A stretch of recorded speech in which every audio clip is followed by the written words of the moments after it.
And I confirm that we're recording and live streaming. Okay, welcome everyone. We are going to commence the open portion of tonight's meetings with our Committee of Adjustment meeting in regards to a planning matter. So council colleagues, I'm looking for an approval of the minutes from June 15th, 2022 before we proceed with one matter under our Committee of Adjustment agenda this evening. So I'll look for a motion and a seconder for our minutes from June 15th, please. Thank you. Councillors O'Sullivan and Barkley. Thank you. Any comments or questions on the minutes as presented? Council? Seeing nothing, I'll call the vote. All in favor? Thank you. And for those watching online, after our Committee of Adjustment meeting, we will commence with the open portion of tonight's council meeting and should be doing that within the half hour.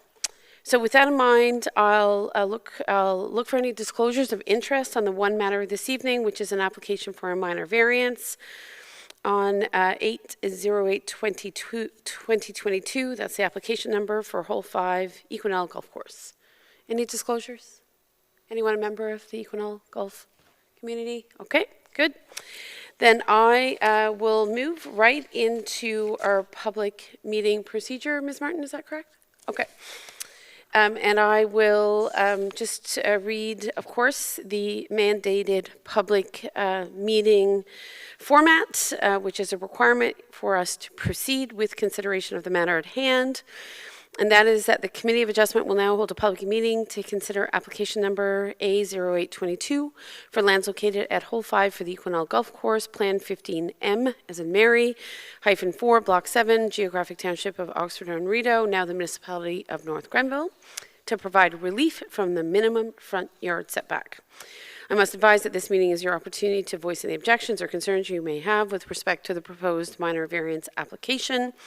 If an appellant does not provide oral submissions or written submissions before the committee makes a decision on the proposed application, the Ontario Lands Tribunal may refuse to consider their objections. Heather Babcock-Cormier is our Secretary-Treasurer this evening and will keep a summary.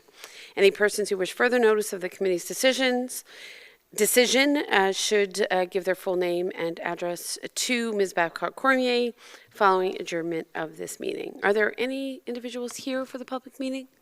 I'm not seeing any.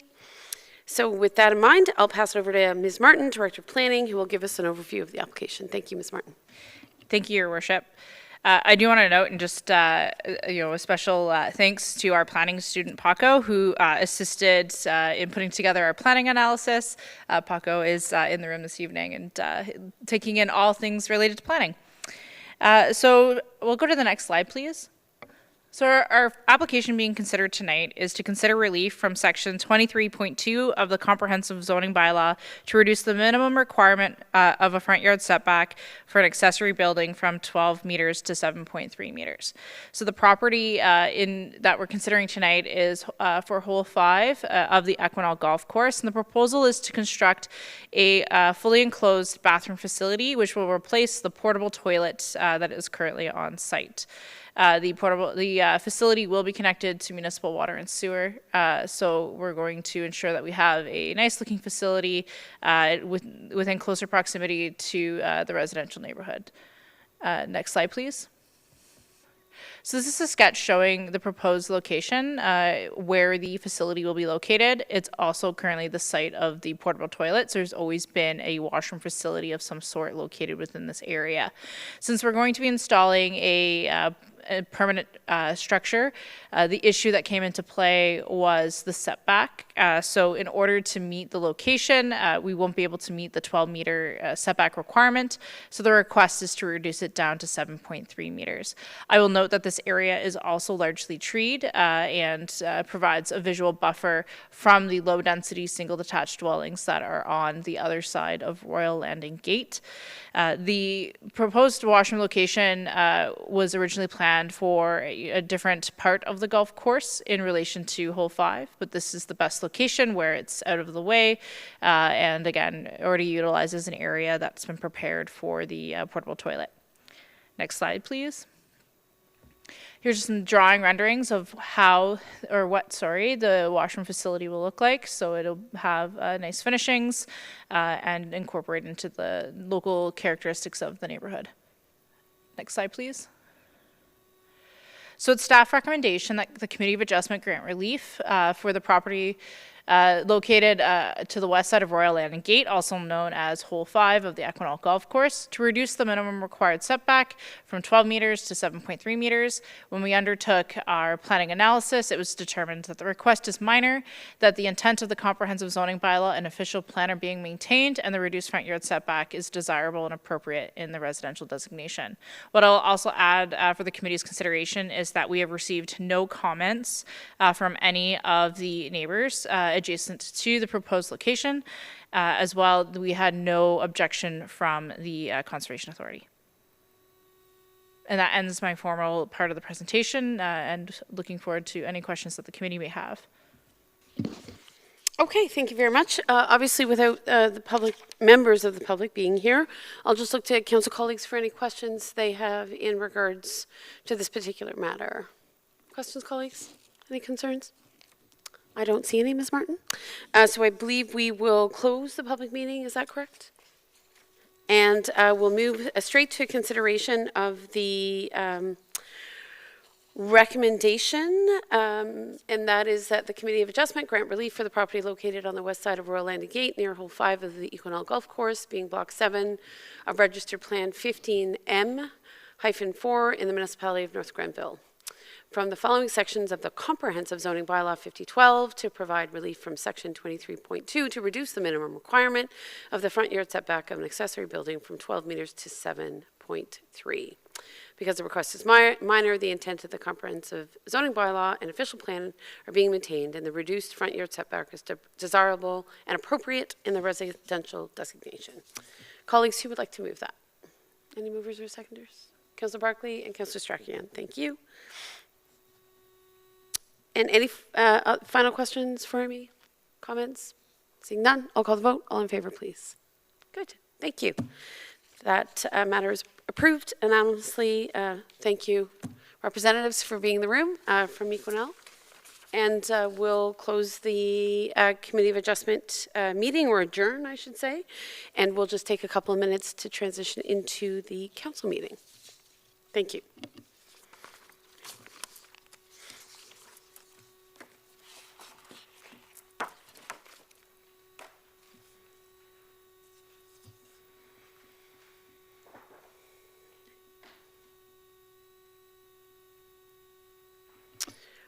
Okay, so colleagues, after considering the single item under the Committee of Adjustment meeting agenda, we will now resume our council meeting number 30 on Monday, July 11th at 5:30 p.m. held in council chambers. We've already adopted the agenda for this evening's meeting and met in closed. In regards to some confidential matters, we are coming back now into open, and I'll invite Councillor Strachan to read the land acknowledgement this evening. Thank you, Madam Mayor. The municipality of North Grenville acknowledges that the municipality operates on the unceded and unsurrendered territory of the Anishinaabe. We honor the historic relationship of the Haudenosaunee and Huron-Wendat peoples to this land. We recognize all First Nations, Métis, and Inuit who call North Grenville their home. We respect and support the need for cultivating a strong relationship with all Indigenous peoples, and we look forward to continuing this conversation and fostering the path towards reconciliation.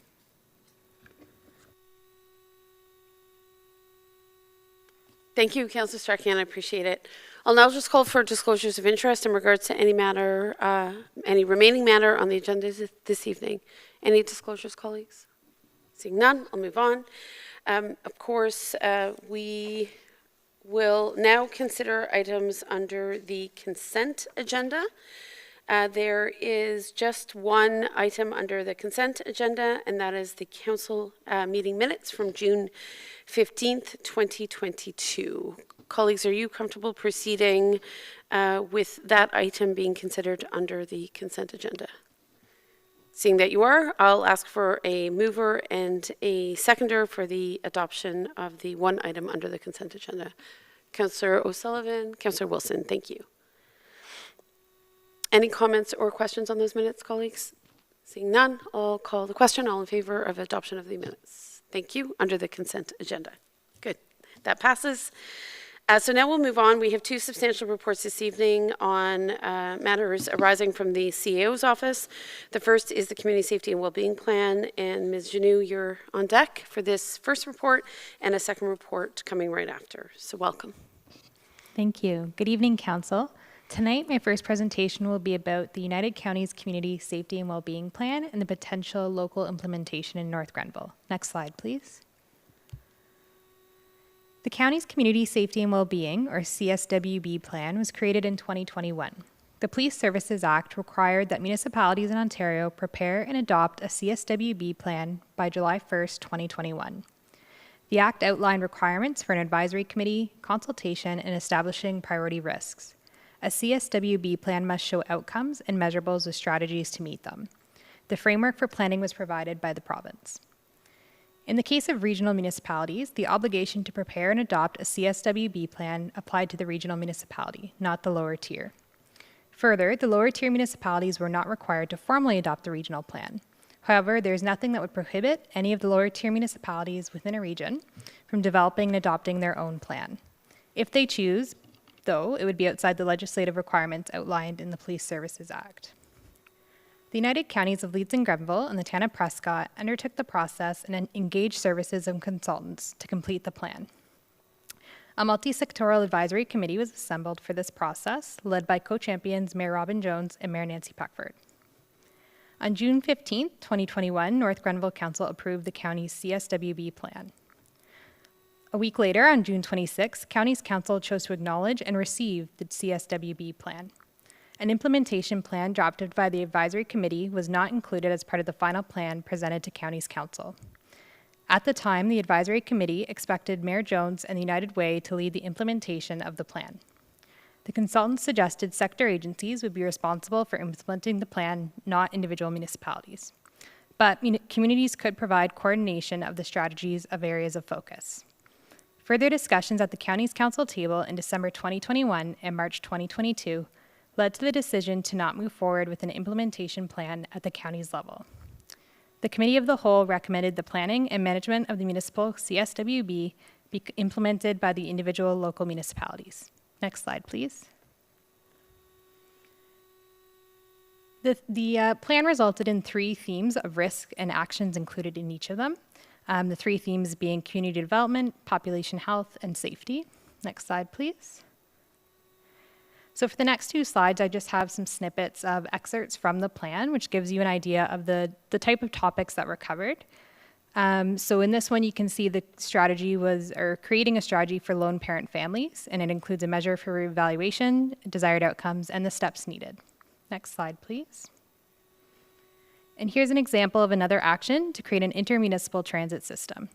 As you can see, many of the actions are regional in nature, and to implement them in full would require coordination across communities. However, some aspects can be and are being considered locally, such as the current transit study to assess expansion of the North Grenville service. Next slide, please. At a recent Police Services Board, or PSB meeting, the PSB recommended Council direct staff to investigate implementing the county's CSWB plan locally. In order to do this, staff would engage stakeholders and draft a plan. Community partners that took place in creating the county's CSWB plan, many of whom expressed interest in implementing the plan, would be contacted. I would note that since writing this report, I was made aware that although there is currently no reporting structure for CSWB plans, requirements may be coming down the pipeline. Since in 2-tiered municipal systems, the regional municipality was required to create the plan, they may be the ones responsible for the reporting as well. That concludes my presentation. I'm happy to take any questions. Colleagues, anything? Certainly, I would like to thank Ms. Janou. I was very much involved at the United Counties level with the development of the plan, and it was certainly a privilege to be part of so many discussions with stakeholders and community agencies that care deeply I think about the well-being and safety of so many residents, not just here in North Grenville, but across the counties.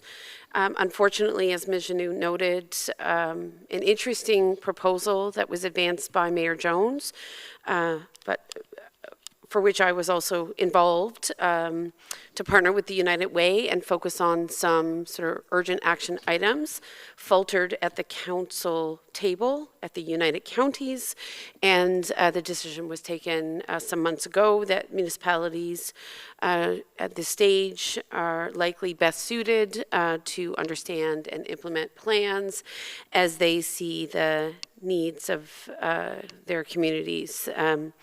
That being said, I believe there is some appetite at the county level to potentially work together in other ways. I think one of the obvious advantages of working alongside our neighboring municipalities within the counties is that many of the agencies that were consulted are agencies that serve the United Counties and sometimes other counties, and as a consequence, they have a very good sense of how needs vary within and across communities, and I think they could be excellent partners at a regional level as much as a local level.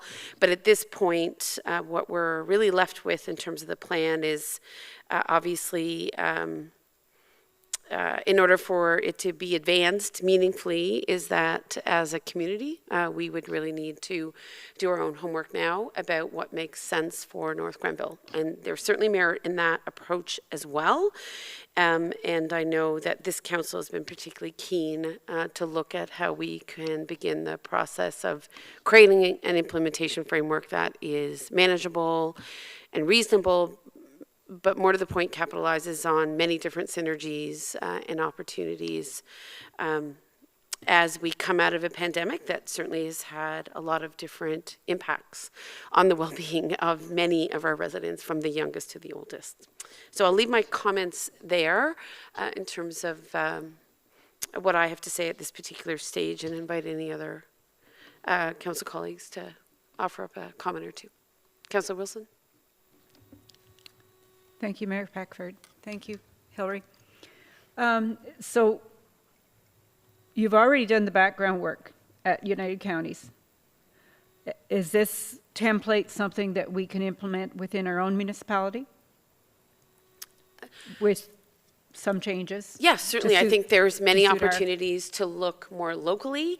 I think where it gets challenging is some of these agencies, you could say Leeds and Grenville Children's Mental Health is one, would see the bigger picture and in some cases might be better positioned to say implement a new program or expand access if they were able to do it regionally versus locally. So the disadvantage of working locally is you don't sort of get the benefit of an agency that is really wanting to respond to the needs of the region. So how much progress we'll make with certain agencies for which their mandate is so much bigger is anybody's question, but I do think, or anybody's guess, but I do think there's significant merit in proceeding locally at this stage. One of the things I learned, and I think Hillary and I had this conversation last week, is a municipal drug strategy, which is something we've been keen to do for some time. Some other municipalities, like the city of Brockville, and now I understand some of the municipalities in South Grenville are looking at the development of a municipal drug strategy. So I think there are some areas where we should definitely proceed and not wait for a more coherent counties approach. Okay, yeah, I'd agree. Thank you. Councillor Strachan? To the point about counties level versus municipal level services and organizations, is there any, I guess, less formal, sort of between municipal and counties level effort to talk between municipalities so that if you see some synergies or see some areas where you all want to say, yes, we should all be accessing the same level of organization, that you're including that in your plan so that it sort of comes out as a more holistic approach that you would expect from the counties level, even though you're not doing it there? I would say that at the county level, it was there were very distinct perspectives on how much work should be done collectively versus individually. We, at the county council table, we certainly heard from some mayors who were concerned about how community safety and well-being plans were a tool for downloading by the province onto either the counties or municipalities in terms of assuming financial responsibility for the delivery of certain programs or services that certainly historically have been the purview of the province. So there was a hesitation to pursue implementation in certain ways because there was a concern about the financial burden, if you will. And that's a fair concern. At the same time, I think the lost opportunity is, in the present moment, that as a county table, as 10 or 11 municipalities in this case that work together on the plan, we don't have that same opportunity to collectively brainstorm and think creatively. But not to say that there's anything stopping municipalities from working together in other forums. And I think at some point we're going to have to bring an implementation plan back to the county table anyway, and that may be a catalyst for a different way of seeing this. Certainly as co-chair of the, or I should say I wasn't a co-chair, I was a co-lead in terms of some of the stakeholder engagement for the development of the plan. I was deeply immersed in some of these conversations, so you can see that I have a lot of passion for how it all transpired and where we're at. Councillor Sullivan. Thank you. I wonder about the municipal drug strategy. I think it's obviously very important, but in this plan, there is a lot of points about substance abuse and mitigating risks and stuff. So does that replace the need for a municipal drug strategy, or does the municipal drug strategy satisfy that identified need? I think my understanding is the latter, right? In that, no. I think my understanding is there's real value in a localized drug strategy that really capitalizes on some of the expertise and the involvement of other agencies. And Ms. Janeau, I don't know if you have further comment on that. So it would be the way to implement Yes, this plan? I believe that's the information I've been given, yes. Okay. And the same with the housing and the emergency shelters, et cetera? Certainly, to Our some extent, the specific implementation need was strategies? identified, but without the benefit of a strategy, either at a regional level or a local level, it's hard to implement fully, to do justice to some of those pieces. Okay. Hillary, did you want to add anything? Yeah, through you, Your Worship. So just on the topic of the municipal drug strategies and the examples I've looked at in the recent few weeks looking into this, most do have the community safety and well-being plan and then the drug strategy as well. So I do think they work hand in hand. And a lot of the other initiatives we're working on, whether it's housing, whether it's equity, diversity, and inclusion, or Indigenous issues, this CSWB plan will be a great way to tie them all together, and other communities are doing that as well, such as Lanark. Councillor Barkley? Thank you, Madam Mayor, and I'd just like to thank you and Mayor Jones for your work as co-leads on this initiative, and to say I'm very disappointed that the counties didn't choose to go forward with an implementation plan, because I was able to attend that one-day seminar where it was discussed, and I think there were some great ideas, and there was a willingness to work collaboratively amongst all the different sectors that were represented. Just speaking to the municipal drug strategy, waiting for a community safety well-being plan has held up funds that the Police Service Board allocated towards a municipal drug strategy. So I think having us go forward with implementation of a version, or the best that we can do with the community safety and well-being plan, we'll finally be able to allocate, transfer some of those funds to implement a municipal drug strategy. But it has to come first. We can't do it independently. So this is good news. Thanks. My only question, Hillary, would be, I know we've done a lot of consultation with the community. Certainly we're at the end of, or nearing the end of a mandate. So in terms of the engagement of stakeholders, many of whom would have been right, implicated in the previous process. I'm just curious to know what kind of engagement you'd be looking at now, because of course, as you can appreciate, so much conversation was had. So what's your thoughts on that particular engagement process? And what particular agencies or organizations would you be thinking about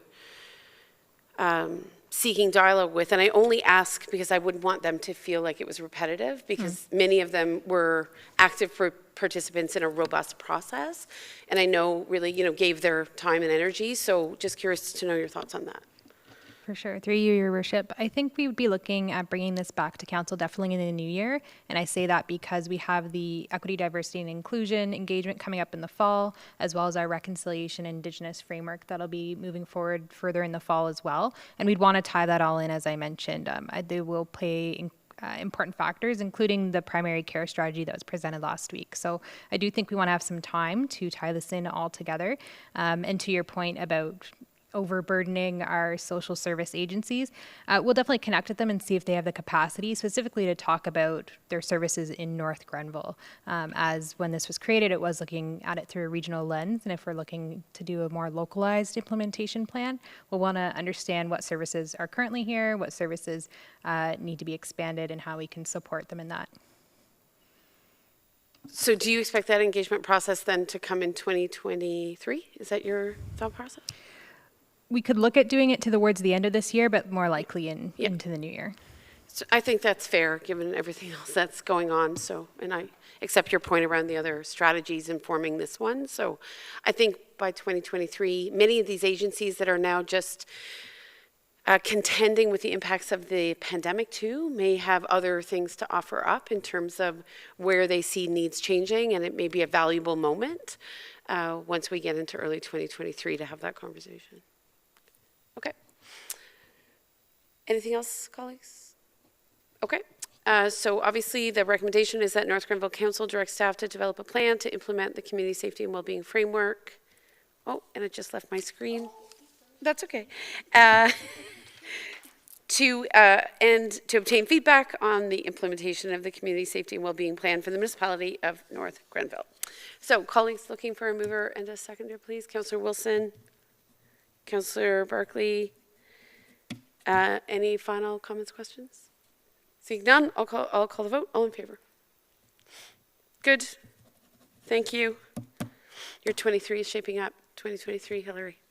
Okay, so next we have a very substantial report from Ms. Janou on the 2022 mid-year update, community strategic plan, and I'll turn it over to you again, Hillary, for your overview.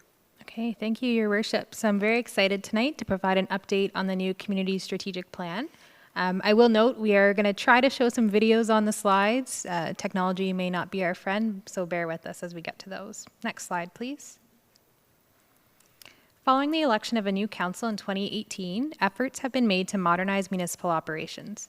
A number of changes, including organizational restructuring, modernizations, and corporate strategy development, have resulted in a more cohesive operational strategy. As a result, a new community strategic plan was developed and adopted by Council in January 2022. Next slide, please. To support progress monitoring and to enable updated reporting and agility in the organization, staff have committed to reporting key activities and results related to delivering the strategic plan on a regular basis. As such, we'll be providing a mid-year update each year in July and an annual report on the strategic plan in November, followed by departmental business plans as part of the budgeting process. Next slide, please. As you'll see in the report, progress has been made across the 5 strategic pillars. As this plan has a 10-year horizon and was built to be flexible to meet changing opportunities and needs of the community, the progress numbers may fluctuate over time. Next slide, please. Staff have implemented a new software called Invisio to help make the reporting process more transparent and easily accessible for council and the community. This slide shows an excerpt from the report that was included in the agenda package. It shows the status of one of the pillars. You can see there which ones are on track, upcoming, and completed. So it shows the status of each of them and the progress of the pillar as a whole. Next slide, please. This is an example update that you'll find in the report on one of the key actions.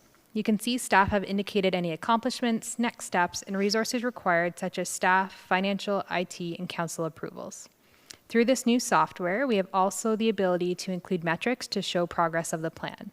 Some of the visuals in the condensed or in the standard PDF report look a little condensed, as you can see on the screen, but the visuals are interactive in both the digital report and the public dashboard that will be made available. The next few slides will illustrate the interactivity of the digital report and the public dashboard. So here we go with the videos. Let's give it a try. Here we go. So this video shows the digital report, and you can see as you roll over the graphs that you can highlight certain areas to get more detailed information. Next slide, please.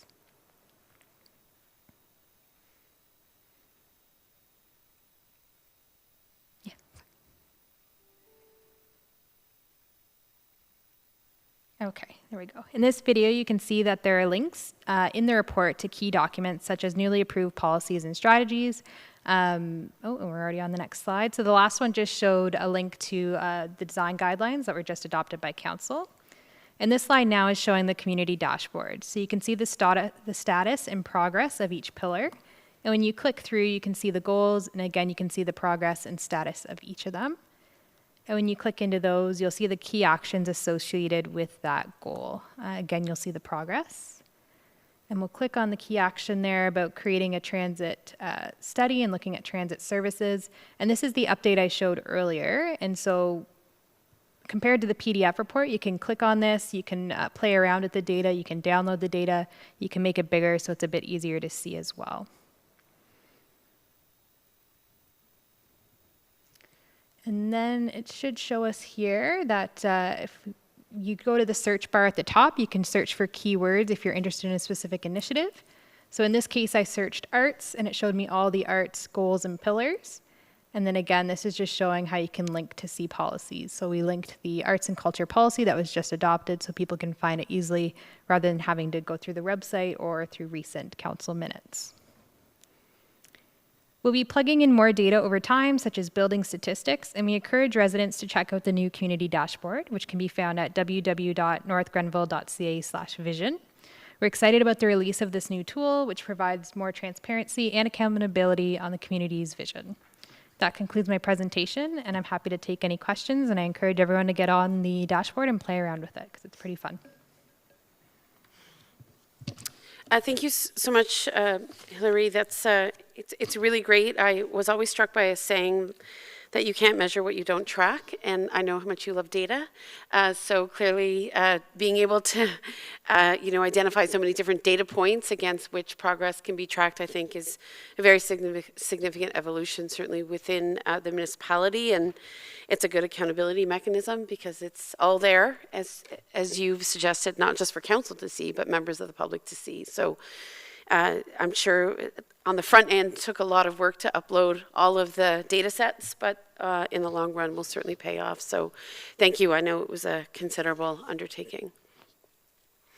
Colleagues, any questions? I have a couple, but I'll defer to you first. Councillor Barclay, Yeah. Sullivan, Wilson. Okay. Very impressive.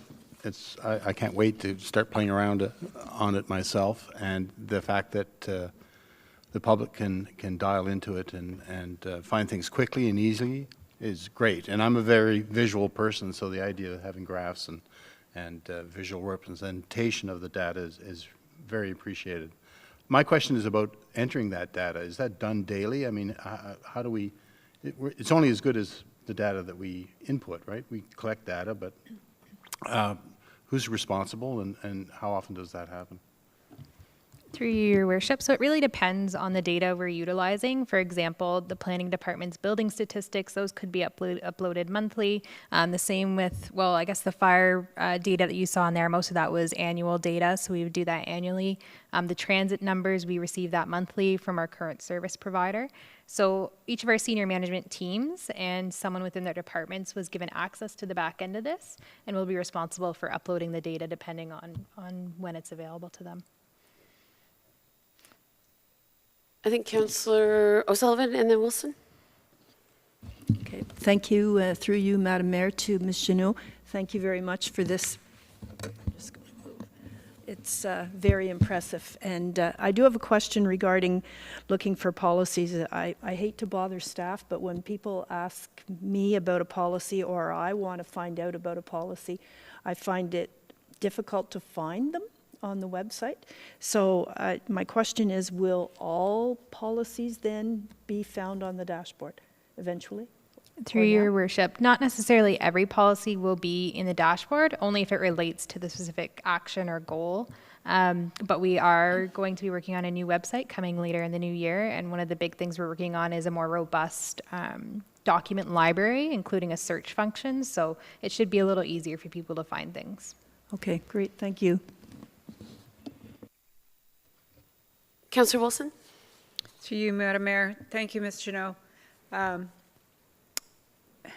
Seeing this come to fruition based on where it started back almost 3 years ago with all this, the input that was done by the public, fellow council members, the mayor, everyone, I think it's a great dashboard, as you say, and I know how excited you are every time you show it to me and we talk about it, and I really think it's something that's progressive for our municipality, and I see a lot of good things moving forward to, you know, starting from where we started with Strategy Core and getting to where we are now. It's nice to see over the 4 years of the council and mayor here. Thank you. Have I missed any hands? Okay. Yeah, so incredibly valuable work, Ms. Janot. I have just some questions around timelines, right? So I can see that within the document, you've identified certain timelines, or departments have identified certain timelines, and I'd like to know how council can work with you to potentially reshape some of those timelines. For example, I saw that the heritage design standards currently have a window of, I think, up to 2031 for the development of design standards and or a heritage tourism program. So if you, I have actually 3 or 4 questions on just on elements of the report. So obviously it won't be lost on you that heritage is a passion among some in this community, and that both the development of design standards and or a heritage tourism program are areas where, in fact, I think some believe North Granville has missed the boat. So I would be interested in revisiting some of those timelines with the relevant department, just because there may be more momentum than we currently expect on some of these initiatives. So can you speak to some of that timing? Through your worship. So that's definitely one of the things we're still getting used to and using this new software. We did just train our senior management team about a month ago, so it is still very new for us. And one of the things you'll note is that the starting date for a lot of these, I would suggest we pay more attention to that. And then some of them, the standard end date for them was December 31st, 2031, because that is the last year of the plan. So that's just kind of what it defaulted to. So we can work on definitely adjusting those so they're more realistic. And then with regards to changing the timelines and any contents of the plan to adjust, as I mentioned, to keep it a flexible document and act on any opportunities, we can talk about this at any time. And the expectation is that each year near the end of the year in November, when we present the annual report, is when we'll be bringing forward any suggestions based on council feedback to changes to the plan. So reorganizing priorities and moving things up in the timeline. Yes, it strikes me that with, once we get past the municipal election, a renewed council will certainly probably have an appetite, right, to rework some of these things, just in terms of low-hanging fruit priorities as they were expressed in the community in the lead up to the election, et cetera. Just a couple of other questions then. On hybrid meeting options, there's also that timeline that takes you up to 2031. And I know that Ms. Babcock-Cormier, you've been working hard, I think, to at least create the conditions for better technology in this space or other spaces for hybrid meetings well before 2031. So do you, or maybe Ms. Babcock-Cormier, want to speak to that? I'm just, again, concerned about how we triage, obviously, multiple priorities, and there are limited resources. Through you, Your Worship, the end date was defaulted in the program to that end date. I can report that the RFP for a consultant to advise what equipment we would need in the council chambers in order to facilitate hybrid meetings went out today. It closes in a couple of weeks, and then we have in the RFP expressed a preference for all of the equipment to be installed by end of year. Okay. That better reflects my understanding, so thank you for that. Okay, I'm going to carry on then. When we look at the Parks and Rec Master Plan, also identified as a key deliverable in this document, what currently concerns me about how it's presented to council, and I expect Ms. Janou on the back end, that document is really comprehensive. It has many different priorities expressed within it. So when we look at progress made, if you will, I think it's very hard, you know, for council or a member of the public, and there was so much engagement, right, in the development of that plan to actually understand what pieces are being pursued, what's been left off the table. So again, I wonder if there's a way to feature some of the elements of that plan so there's more of a understanding of where we are with Parks and Rec. You know, I think council is particularly proud of the Parks and Rec Master Plan. It was one of our first major efforts. We had heard from so many people in the community, we continue to, that they are looking, you know, for the municipality to evolve and advance Parks and Rec or to implement elements of that plan as quickly as possible. So is there a way to differently present information or elaborate on what we see there? Through your worship, absolutely, we can do that. And as well, we can do what we did previously in my last council presentation, where we did an update on the Downtown Kemptville Community Action Plan and provided an update mid-year.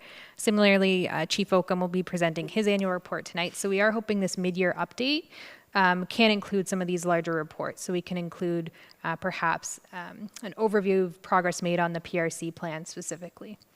Yeah, and I think sort of distilling those main touch points, if you will, right? Or I know that the plan had a short, midterm, and long-term sort of outlook, but if we could see what those are more tangibly, I think we'd be better positioned to assess, are we deploying enough resources, right?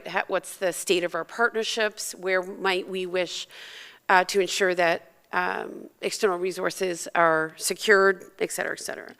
So on that point, I'd also just like to flag that the examination of the business plan for a potential aquatics facility also has that 2031 end date. And I guess that does concern me because I had understood from the conversation we had at council that the very credible consultants who I think did a fantastic job in looking at our growth and assessing the opportunity certainly advised us that again, depending on the will of the community and the will of the renewed council this fall, that they recommended that, in fact, we staff begin the process of potentially preparing preliminary plans so that if there is a significant capital grant opportunity, we're positioned to potentially pursue some capital dollars.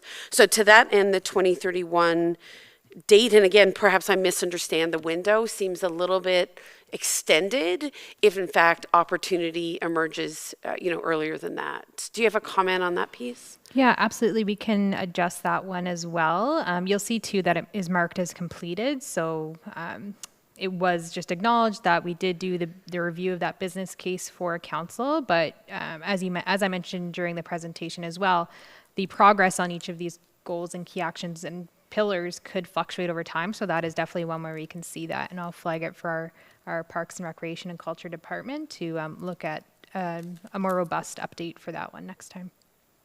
Yeah, and I think my concern is, you know, what I think we've all learned about seeking and securing significant capital grants, whether it was initially for this building nearly 20 years ago or for County Road 43, you know, less than 4 years ago, is if you're not ready, right, you can't make the application. So I'm just a bit concerned about how some of those timelines are characterized in that document, because I certainly, again, with the blessing of a new council, I would expect that if the conversation were to go as potentially it might, that we'd want to be ready and not put business planning on the back burner until 2031. So, Councillor Barclay? Yeah, just a comment, and I appreciate that this is early days, and we haven't gone through an annual process where we'd have, for example, an annual report. We haven't had an annual report yet. My question is, I saw great benefit in the first quarter report from the CAO's office about departmental work plans and where they were. Is this going to replace that? We'll be able to dial into the dashboard and see some updates periodically rather than quarterly. And certainly annually in December, the departmental work plans will be inputted into it. And I think we'll close the gap, Madam Mayor, in terms of end dates. And I appreciate that, again, that this is the very start of a process that will be an annual process where it's updated and things are adjusted. And given that it's based on what we all describe as a living document called the Strat Plan, there's a lot of moving parts. And so I think this is a great start. I look forward to the months ahead when we get more information and we can adjust and play with it a little bit.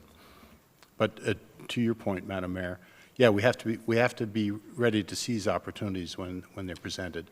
And having a document like this will make us very nimble, be able to adapt to those possibilities.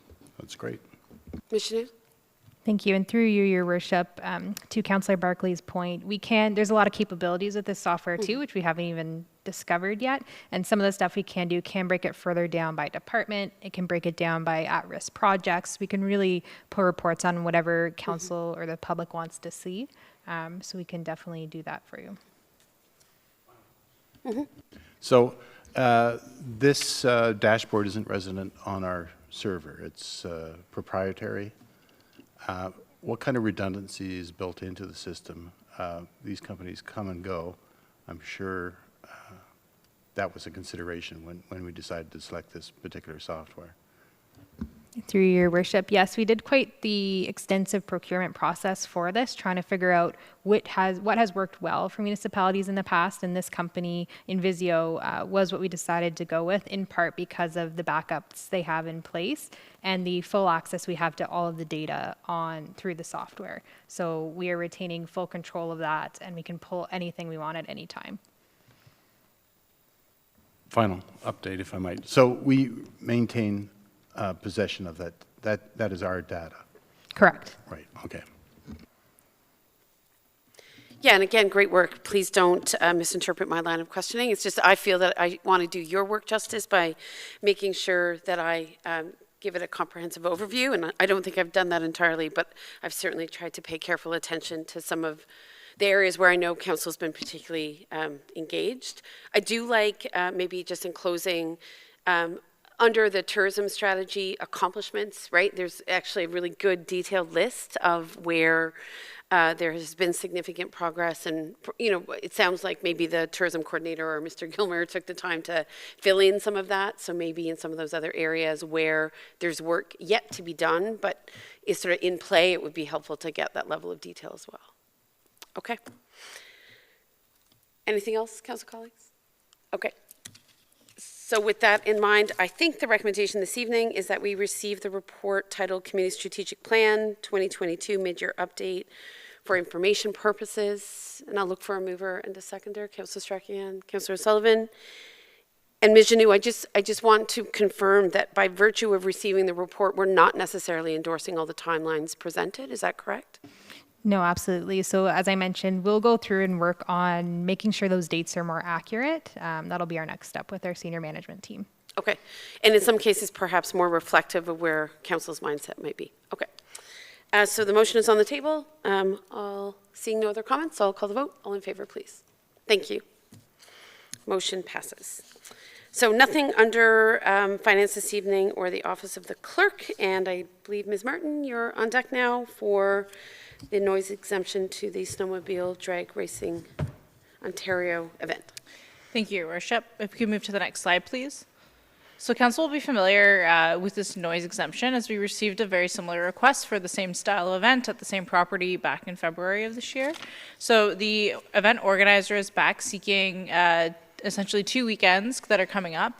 one in August on the 19th, 20th, and 21st, and then an event in October, 14th, 15th, and 16th. So we're giving lots of notice in this regard to be able to circulate to the neighbors.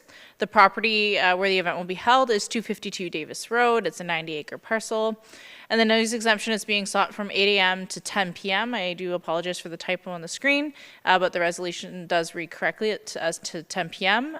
Most evenings, except for the Saturday, they anticipate to be done quite a bit earlier. It's just there will be some entertainment that goes a little later into the evening on the Saturday of the event. As mentioned, there was a previous noise exemption granted for this event on February 12th and 13th, and we had no complaints occur because of the event itself. The organizers have hired their own security and paramedics to attend the event, and as mentioned, they've held multiple events in the past of the same nature.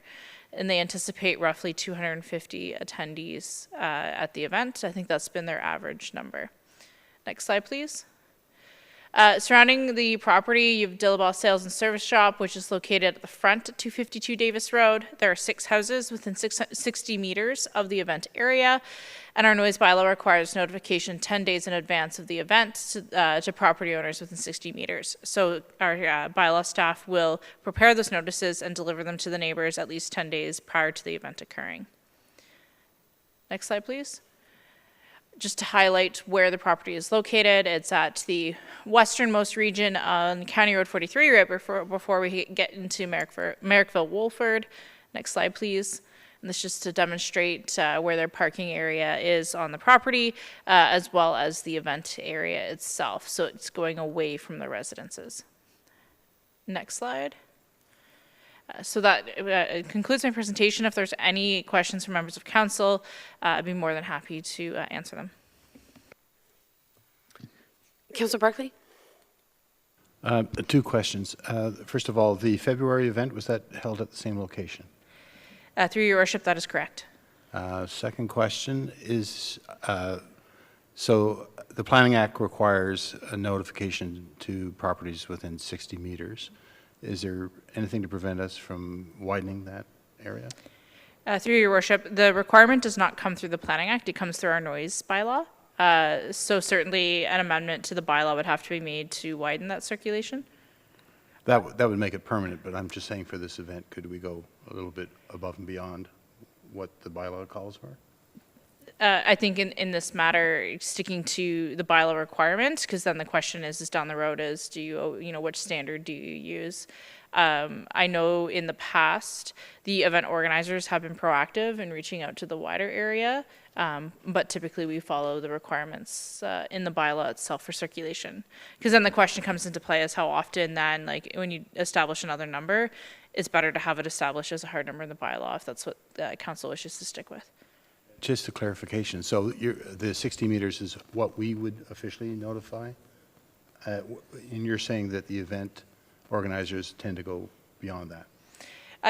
That is correct. Typically it's up to them as to how far and who they want to notify. But from our perspective, when it comes to providing notice to the neighbors within 60 meters, that's our threshold. That's our benchmark that we provide. It's, you know, the event organizers could go up and down the entire street if they would wish to. Davis Road is not a small road. But from our perspective, the notification requirement is 60 meters. Okay. Any other concerns, questions? I know these are well-attended events and certainly well appreciated by the snowmobiling community, and they have been incredibly diligent at getting out notices. So I'm fairly optimistic all will go well, but I appreciate that they've brought these to our attention at this juncture. So I'll look for a mover and a seconder for the granting of the exemption, please. Councillor Sullivan? Councillor Strachian? Okay, and with that, yes, Councillor Strachian? Through you, Madam Mayor, Director Martin, this is a drag snowmobile event that's happening in August and October. It is snowmobiles in those months, is that correct? Just for clarification? Through your worship, that is correct. Councillor Strachan, they also can perform events with mud and dirt. This is the first time I had heard of it. I was a little surprised too, but it's actually quite well attended and very popular. Yeah. Excellent, thank you. I had the same question, but the word drag helped me too. I think clarify that there must be other ways in which snowmobiles are used in the non-snow season. All right, motions on the table. I'll call the question. All in favor? Good, thank you. Mrs. Martin, I think you have 4 items, so on to the next one. Sewage system management agreement. Thank you, Your Worship. Next slide, please. So the municipality, over the last several years, has had a contract with the Leeds, Grenville, and Lanark Health Unit to provide Part 8, which is our septic service, for the municipality. Earlier this year, the health unit advised the municipality and all of its clients, which are quite numerous in local municipalities who rely on the health unit for the service, that after October 1st of this year, they will no longer be providing these services under the building code. Next slide, please. In regards to septic permits, the municipality issues approximately 50 rural permits a year, which would require a septic system. So based on our current service delivery demand within our building division, we did an assessment, and it was determined that it would not be feasible internally to take on the responsibility of Part 8 permits. And that's just in regard to the sheer workload that represents, and just our ever-increasing demand on the building side. Next slide, please. So the RVCA has an established septic program already that they offer to their member municipalities. So they already have a system that works well and works efficiently. So all permitting and fee collection would be the responsibility of the RVCA. This is very similar to the model that we currently have with the health unit. And the program will operate in the same fashion as the health unit, so there is anticipated to be no change to the level of service provided. So in this regard, the only difference as of October 1st will be that our building community will now go to the RVCA for their septic permit and not the health unit. And I believe that's the last slide. So staff are seeking direction from council tonight to enter into the memorandum of understanding to shift over our septic, provision of our septic services from the health unit to the RVCA. We just need a formal agreement to do so. Thank you. You must be relieved, as I think many residents are, that there's a service provider able to step in here, right, with the health unit stepping out. So from our perspective, I think on behalf of residents, it's a bit of a relief. Yes, that is correct, Your Worship. And oftentimes, in my past experience working in another part of Eastern Ontario, the conservation authorities often do provide this level of service, which from my perspective will be a bit of a time saving when it comes to development application review, because we do have, when we make circulation for a development application, we won't have to circulate 3 agencies, it'll just be the 2. Mm-hmm. Okay. And just a question, does the South Nation Conservation Authority provide a similar service? What's the story there? Yes, that is correct, Your Worship. So what has occurred is a majority of our municipality falls within Rideau Valley Conservation Authority's jurisdiction. So through consultation between the RVCA and South Nation, we've developed an agreement that would allow for the RVCA to provide septic permitting services for the entire municipality. I've worked in a similar situation, again, through previous employment, where South Nation was actually the septic provider, but we did have another conservation authority with a smaller territory, and it would just made more sense to have one authority providing that service. Okay, as long as it doesn't create any tension between conservation authorities. Absolutely, it will not. Certainly, they did work collaboratively together to ensure that the agreement was reflective of their partnership that they have between the 2 CAs. Okay, perfect. Any other questions, colleagues? I'll look for a mover and a seconder then, please. Councillor Wilson, Councillor Barclay, thank you. And if there are no other questions, I will call a vote. All in favor, please. Thank you. And we are on to Bill 109, More Homes for Everyone Act. Ms. Martin, I'm glad to see this come, and I expect I'll have a couple of questions, as may others. So thank you for bringing this to our attention. I know it does change things in the planning world a little bit or a lot, depending on your perspective. So yes. Go ahead. Thank you, Your Worship. So we'll go to the next slide, please. So a little bit of background on Bill 109. It received royal assent on April 14th of this year, and it implemented several amendments to the Planning Act and various pieces of legislation. So this evening I'm going to take you through what those changes were, and I'm going to speak a bit about the potential impact to the municipality. So the changes that were brought in through Bill 109 are based off of the Affordability Task Force recommendations, which were released earlier this year. So certainly looking at how can we improve upon our current planning policy and legislation to allow for the creation of more homes, more supply, leading to, the theory is more increased affordability of homes. So the proposed changes are intended to expedite the approvals process at the municipal level to create, again, more housing supply piece. Next slide, please. So I thought it kind of easier to start with the relatively simple changes to the Development Charges Act. So the changes brought in to the Development Charges Act will now require the municipality to publish our annual statement related to our development charges bylaws and our reserve funds. So the requirement here will be that they just have to be posted publicly on our website. This is information that we already maintain, so it just will have to be formally posted for the public to see, and that'll be done as part of. I'll speak to the Director of Finance as to the timing of that, but I would imagine it would coincide with our year end. Next slide, please. There are multiple changes that are being brought in to the building code itself, including allowing for the 12-story mass timber buildings, streamlining modular unit residential building approvals. So those are modular home units that are typically built within a factory setting. Facilitating more infill and low-rise multi-unit housing by exploring opportunities to allow for single means of egress in 4 to 6-story residential buildings while continuing to protect public health and safety, and as well as allowing residents and commercial tenants in the super tall structures to occupy lower units sooner. I don't think that's something we'll run into here in North Grenville, as we don't typically deal with those super tall buildings. But what I wanted to say is that as building code changes come in, our staff are aware. They attend the ministry presentations, and they do their best to research and get information as to what those code changes are. And certainly we will be publishing some communications out to our building community and holding any necessary information sessions to relay any building code changes that are a result of the Bill 109 legislative changes. Next slide, please. So I want to get into the Planning Act changes, which the majority of the changes through Bill 109 did impact the Planning Act. Site plan, in particular, was an area that saw many revisions. So I'm just going to speak to the changes that were incorporated. I'm going to speak to what the impact on our municipal operations will be. And Your Worship, I think if you wanted to, from a section by section basis, if there's any questions in between, instead of flipping between slides, if there's something particular on a section, we could stop and answer questions if you'd like.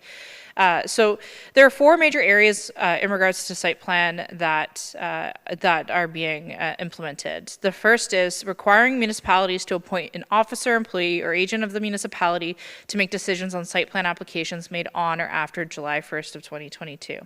So what this means is that site plan applications will no longer be brought forward to council for approval. They'll be delegated down to a member of staff.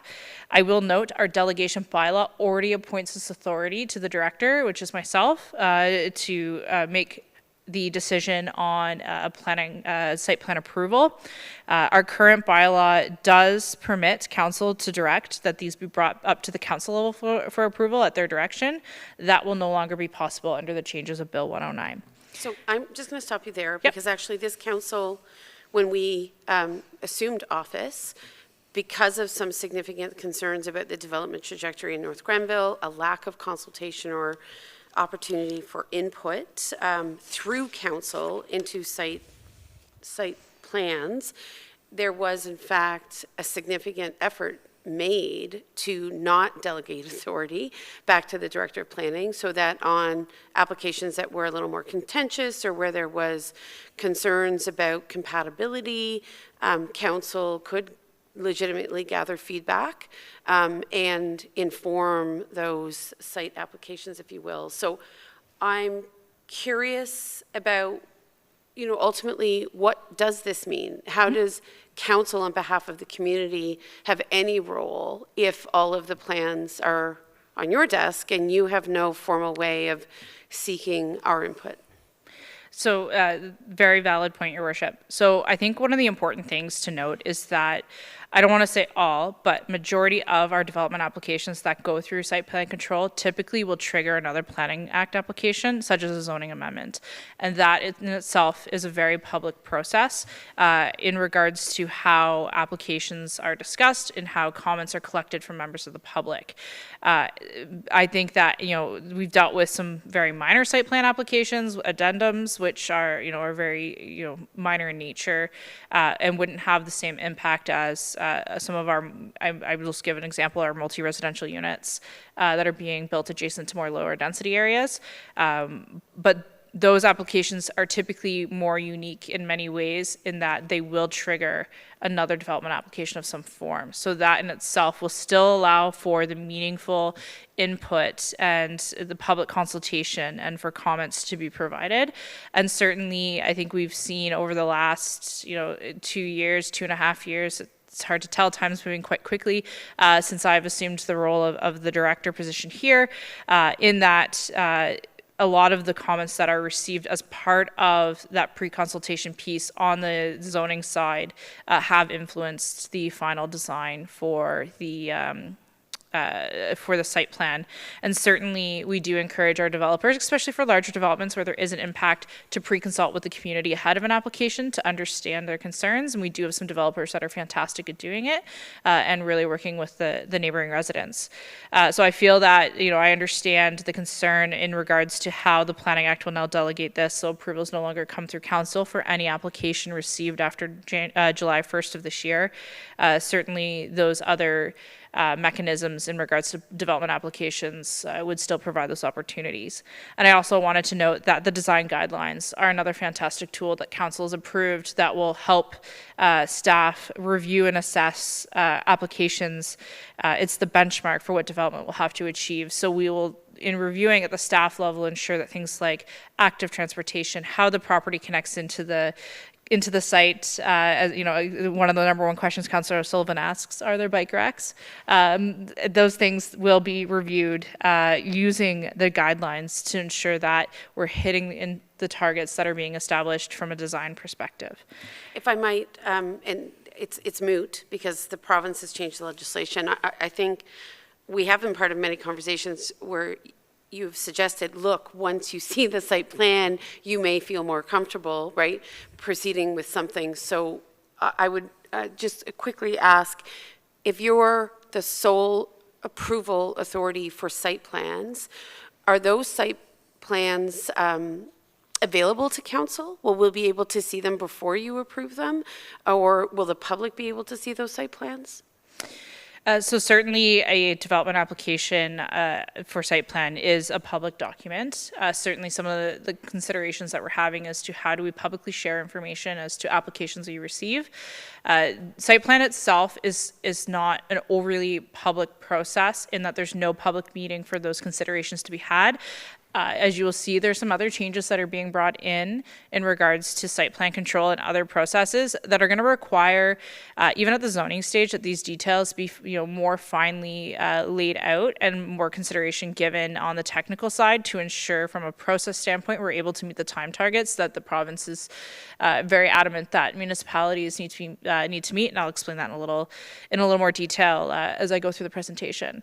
But I think, part of that as well is ensuring through our development review team that those levels of detail at application are, especially when there's joint zoning and site plan control, are, finely, defined. So when we go to, on the zoning side, the public, the public meeting stage, that information it's not conceptual. This is how the site's going to be developed. Okay, you can carry on. Oh, I'm sorry, Councillor Barclay. Yeah, I share the mayor's concern about not being able to provide the oversight and that it's being that delegated authority is no longer something we can remove. I understand the province wants to shorten the time frame because things do get bogged down, and I understand from your response that there will be cases where zoning will trigger a review. But my question is, Do you have the discretion to bring stuff to council that you aren't, obligated through this act to keep to yourself, basically? So my reading and interpretation of the legislation is that no, there's no mechanism into which an application for approval on the site plan side would come to the council level.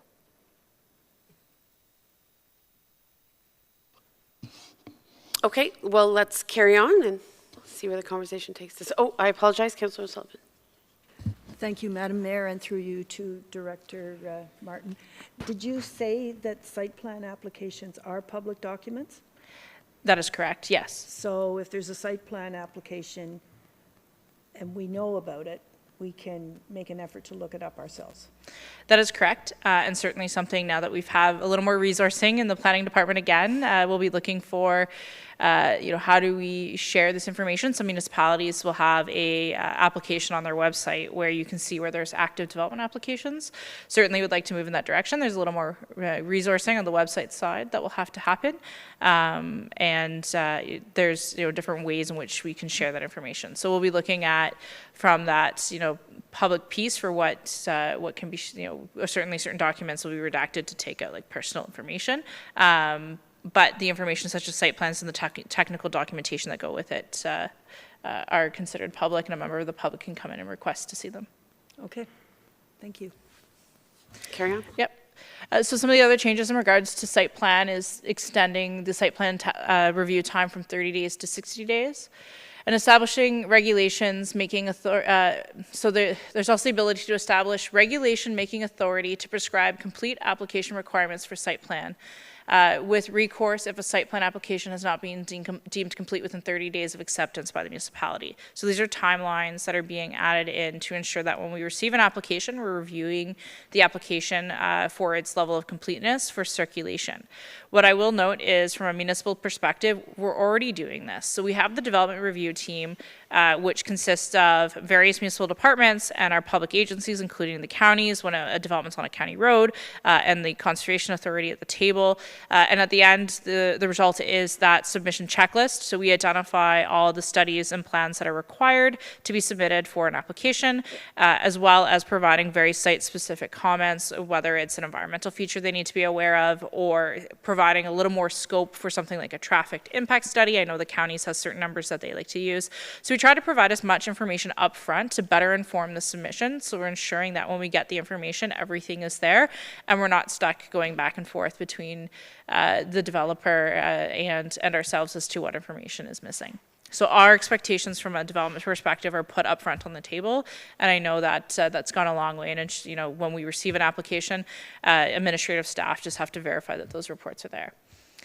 There's also a new requirement that municipalities are to partially or fully refund site plan application fees to applicants who do not receive a decision within the 60-day time frame, and on a graduated basis thereafter for applications made on or after January 1st of 2023, and the dates and the percentage of the refund is there.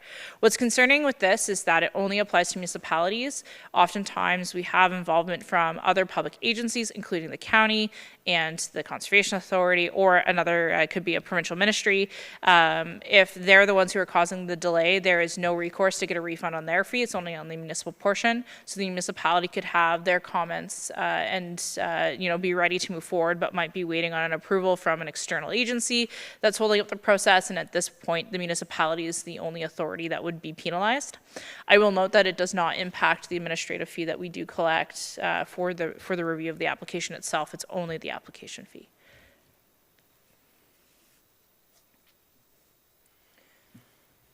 Councillor Barclay. Yeah, to that last point, is there any room for interpreting that refund policy so that the clock stops once the file leaves our desk, so to speak, and goes to another approving authority? through your worship to Councillor Barkley, I think what I'll clarify here is that the way that staff are going to approach it is typically site plan isn't just one round of review. There's usually about 2 or 3 on average, and that's going back and forth more on the technical drawings, just to make sure that the engineering makes sense. We're not causing an impact on the stormwater management side, and to address any comments. Certain applications we might, depending on feedback received from the community, now ask that a fence be installed along a common property line. How staff are going to approach it is that, when it's within the municipality's hand for review, we're going to watch the clock, how many days it's in our hand. When it goes to the developer, our clock will stop. They'll get a chance to respond to our comments, and when we receive their next submission requirements, we'll start the clock again from that day that we left off on to ensure that we're tracking and we're making decisions within 60 days that we've had the application. I haven't received any clarification from the province, and I did ask directly at one of our consultation sessions when they were rolling out Bill 109 and the new requirements as to what does a 60-day timeline include. Is it from the date of a complete application to making a decision, or is there any consideration in between for when the developer has our comments and are providing their revised response based on the comments received from the municipality, and they had no clear answer for us. So we're going to work on the assumption that we will track our time when it's within our hands, and when it's within the developer's hands, we'll consider the clock to have been stopped at that time. What if it's in the county's hands or RVCA? So unfortunately, that would be considered as part of our commenting period because we're the public agency, and certainly we're having conversations with the Conservation Authority and with the county as to how can we scope when they're required to be consulted on a file and ensuring that our files are moving forward in a timely manner, particularly on the RVCA standpoint or the Conservation Authority standpoint when it's outside of the regulatory area, really understanding what is their interest and if there's a way that we can capture it to just take out another review agency where it might not be necessary, but certainly haven't finalized what that looks like, just trying to find some efficiencies within the review process itself. Good. Councillor Strachan? Thank you, Madam Mayor. So from the RVCA's perspective, as my role as the municipal representative on the RVCA board, this conversation has taken place regarding Bill 109 and what the impact is on municipalities. And so RVCA staff are aware of the potential impact, the financial impact, and the timelines associated with getting the work done. And so their intent is to be, I guess, more aware of the impact that they can have and to mitigate that as best they can. So to your point, Director Martin, I mean, it's an ongoing conversation, but at least there's an awareness on their side to say that, they're not, their intent is not to negatively impact, obviously, the municipalities with these new rules that are in place. Any other comments on this aspect? Okay. We'll move on to the next slide, Sure. please. So the changes to the zoning bylaw amendment provisions of the Planning Act are very similar in regards to the prescribed fees. That's the only change that's being implemented. So again, that penalty system for not having made a decision on an application, there is some allowance when it's a joint application with an official plan amendment. What I will note is that typically almost all of our zoning amendments are considered within 90 days of receiving an application. So that's why in certain months we have in a very large planning meeting with lots of public consultation is to meet those timelines. The one thing that it won't consider is, so say council's close to the 90-day, or the municipality is close to the 90 days and council hears the application, but would like to defer the matter to get more information, the clock is still ticking. So the provisions don't don't allow for any kind of allowance where council's deferred a decision on the request that more information be provided. And we do have that from time to time here where a decision won't be made, but it's being deferred because council has asked that clarification be provided on XYZ matter. Typically, we do bring those back the next council meeting. So there's another month there. Okay. Next slide, please. So plans of subdivision, so Bill 109 has established the ability of the province to enact a regulation that prescribes what can or cannot be provided as a condition of subdivision approval. So we have not received any information as to a regulation coming forward at this time. So the concern from our perspective would be that if the province prescribes our draft plan approval conditions as to what we can and cannot ask for, it could limit the municipality's ability in being able to provide, very specific requirements through draft plan approval. The intent of this legislation, or the ability for the province to make these regulations, is to prevent scope creep by the different authorities. So just really trying to expedite the subdivision approvals process. But again, until we see the regulations that are brought forward, I have no idea as to exactly what the province would specifically try and regulate through there. As well, they brought in some changes that would allow for where we have a plan of subdivision that's lapsed its approval, which is typically good for 3 years, and then extended on a year-by-year basis. If we have a subdivision that has lapsed within the past 5 years, and where units have not been pre-sold to prevent redundancies, the municipality could revive those developments. So again, anything that's lapsed, we could bring back within the past 5 years, just to allow for more development to come online and not having to go back through that reapplication process. Do you see that being a factor here in North Grenville? Are you aware of lapsed subdivisions? I believe in the past 5 years, there may have been 1 or 2 subdivisions that have lapsed. I don't think it will be a major game changer here in North Grenville, just based on the type of development that did lapse. But certainly for large municipalities, it could be of a benefit. Okay. Next slide, please. The Planning Act has also been amended to bring in what's called the Community Infrastructure and Housing Accelerator tool. So this would be similar to a ministerial zoning order.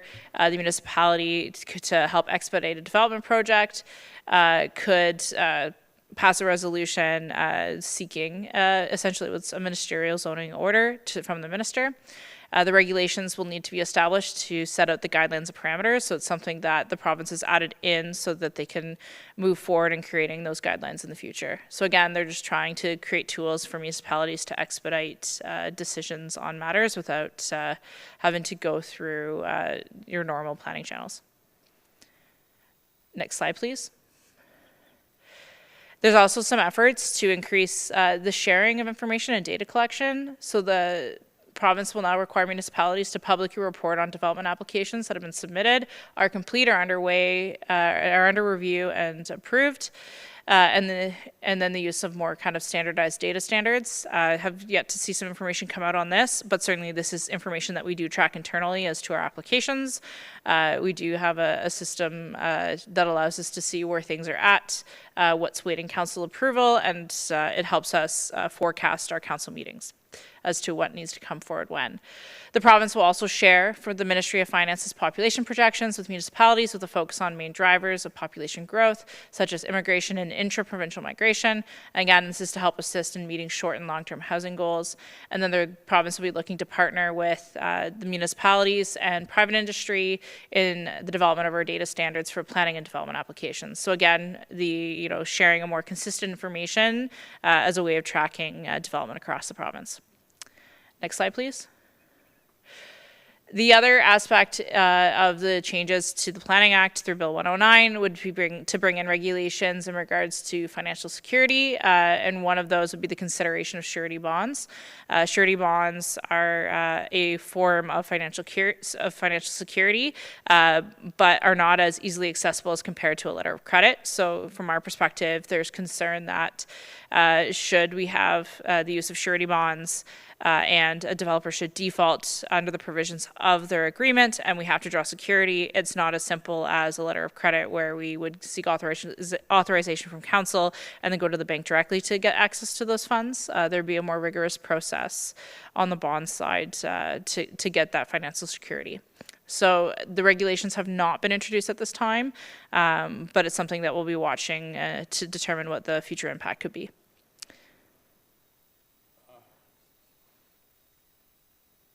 Councillor Barclay, did you want to? No, it's not a question for Okay. Director Martin. It's a question for Mr. Clark about what the purpose of that is. how that benefits the municipality. Through your Yes. worship, I think it's the fact is that a letter of credit is basically securing the financial amount in the bank. So you're basically, my understanding from developers is that we're paying for the project twice until it's completed, because those are secured funds versus a surety bond, which is a little different system. And I'm not as familiar with surety bonds as I am letters of credit, because we don't accept surety bonds.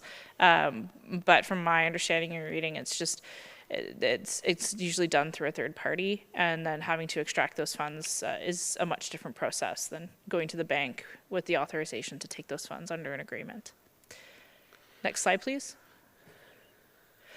So that concludes the changes to the Planning Act through Bill 109. I certainly do understand Council's concerns, but we are, in regards more on the site plan side, but we will work internally to provide more information as applications come in, and especially when we have zoning amendments coming forward or a development application that has multiple forms of development applications tied to it, will ensure that council is aware from a zoning perspective which applications have a site plan component attached to it. And at that time, we'll also try to provide some analysis using our design guidelines as to how those elements are incorporated. Okay. Any other questions? It's obviously, it's a lot of change. I gather, Amy, given our relatively small size, that some of the impacts aren't necessarily as great as in other municipalities. But that being said, where do you see the biggest shift in terms of how our planning department will manage moving forward? I think the biggest piece is going to be the tracking on more on the site plan side and tracking the number of days that an application is in hand, just given the rigor that the province is starting to put upon using with the penalty system. But certainly I've been having discussions with our external agencies as well as internally with our different departments who are involved in the review process as to how we can more efficiently share information, ensure that internal deadlines are being met, providing comment to the planning department so that we're able to review and provide that the comments back out to the developer.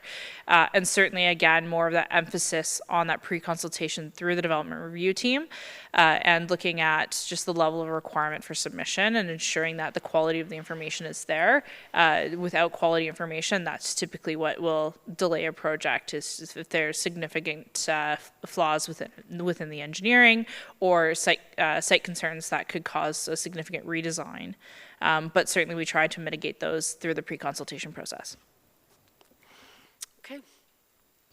Councillor Barclay? Yeah, I'd just like to say it's another reason your department should take pride in completing the design guidelines, because giving up oversight over site plan, it's really a great document that you can provide developers, and perhaps giving up that oversight isn't quite as perilous as if we didn't, have these design guidelines. So kudos, it's very timely that we got it done. Any other comments? Councillor Sullivan? Thank you, Madam Mayor, and through you to Director Martin. I just wanted to clarify, this Bill 109 is related to residential housing, correct? Not for any industrial or business applications. Is that correct? Through your worship, so unfortunately the way that the changes to the Planning Act are made, it applies to all applications, not just housing. So it's ensuring that all those services are addressed, because certainly with housing also comes commercial need and industrial need and institutional needs. So it's ensuring that all applications are being processed in a timely manner. So that means that any industrial or commercial application, again, we don't have to have a look at it or get to have a look at it and pass. We're not involved in the decision-making. So on the site plan side, that authority is delegated down to staff. However, I cannot recall since I've been here, a development application for a commercial use or a industrial or even an institutional use that didn't require another Planning Act application, such as a zoning amendment. So that would certainly be the trigger for that. Okay. All right. Thanks very much. Okay, colleagues, I know we started meeting at 5:30, and perhaps before we get into the housing strategy, we should just take 5 minutes to walk around. I know we have an important annual fire service report, so I don't want to shortchange those reports. So we'll just take 5 and come back online. Indeed. We should, however, ensure that we've properly received the report from Amy this evening, the very comprehensive report titled Bill 109, More Homes for Everyone Act, for information purposes. So I'll look for a mover and a seconder just for that. Councillor O'Sullivan. Anyone else? Thank you, Councillor Barkley. The motion has been moved and seconded, and I'll call the question. All in favor? Good, thank you. So just 5 minutes, please.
Ms. Workman, we're ready to resume. Can you let us know when we're ready to go, please?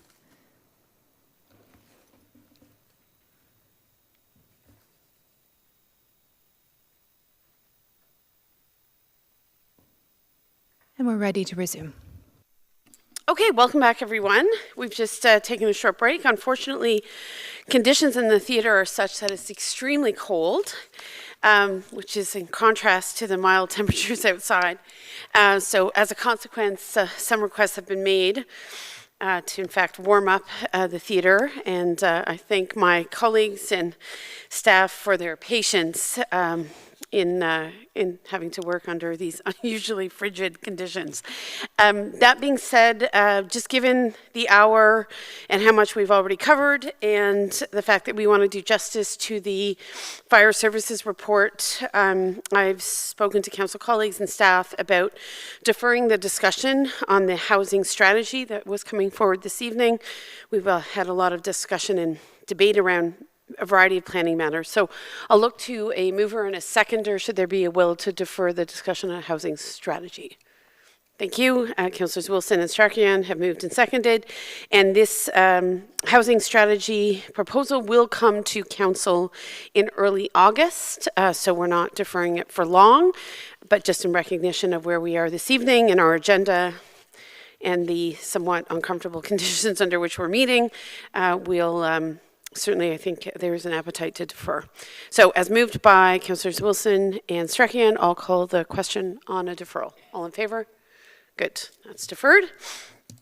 So with that in mind, we're going to go straight to Chief Oakham's report. He's been patiently waiting to provide his annual fire services update. So we welcome him to Council Chambers this evening. Thank you, Mayor Peckford. Good evening to you. Good evening, Council. This evening we're presenting the 2021 Annual Fire Service Report. I'd like to start off by noting that this report serves as a highlight of the 2021 operational detail of the Municipal Fire Service. This report does not supply comprehensive analysis of data and does not make recommendations. Next slide, please. The fire service is made up of a full-time fire chief, a full-time deputy chief, and a full-time fire prevention officer. Emergency response to the community is provided by approximately 40 volunteer call-out firefighters. The North Grenville Fire Service aims to meet the service levels as approved by Council, provincially set mandates, as well as our own mission statement. To meet this demand within industry standards and health and safety, it takes a team-driven approach with skill and commitment. Next slide, please. In 2021, the North Grenville Fire Service membership offered 404 years of aggregate fire service experience. This number, however, is a decline of about 93 years compared to 10 years prior, when the aggregate years of service was 497 years. This decline is attributed to the retirement of long-serving members and the replacement with new staff. Consequently, the North Grenville Fire Service has shifted to become a younger, experienced fire service provider. Next slide, please. There was a lot of focus on capital assets in the last couple of years, and this past year, 2021, a 21-year-old tanker apparatus was replaced with a new 13,600-liter tandem axle apparatus. The truck was built in St. George, Quebec, and put into operation out of the Kempville Fire Station. As part of a cylindrical capital replacement program, several sets of structural firefighting gear were also replaced in 2021. Additional capital replacement of aging or defective equipment was also included, which includes fire rescue PFDs, a 4-gas detector for assessing hazardous atmospheres, replacement fire hose, and an environmentally friendly ventilation fan. Next slide. To provide core services and meet council-approved service levels, the municipality owns and maintains 7 commercial fire apparatus, which all meet applicable standards for firefighting. 5 of those apparatus are stored at the Kempville Fire Station, and 2 are stored at the Oxford Mills Public Works Garage. The municipality also owns and maintains 3 duty vehicles. They're used for multi-use. For example, pulling the equipment trailer, transporting additional firefighters to and from scenes, and used daily for administrative purposes.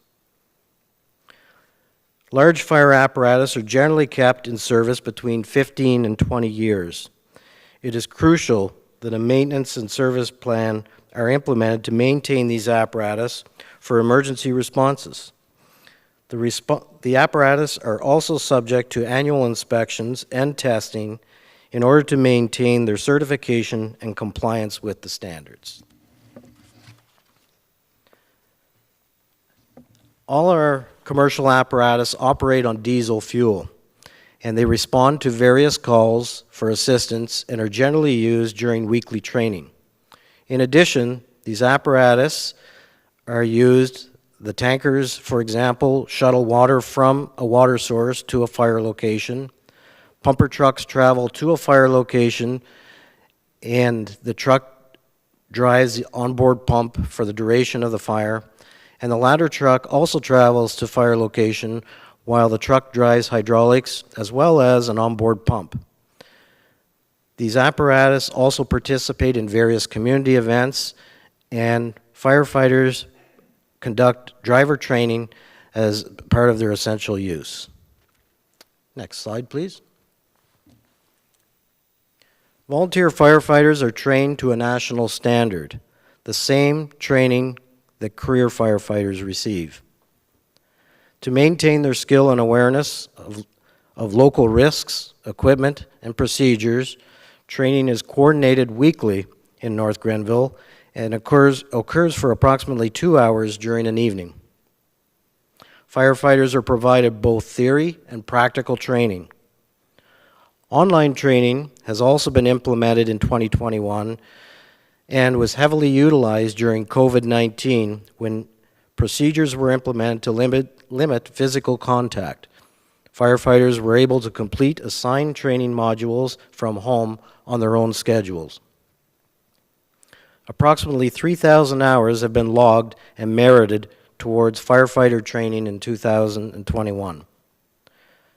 North Grenville Fire Service was very fortunate to receive a $5,000 credit towards training materials through a program sponsored by Enbridge Gas. Next slide, please.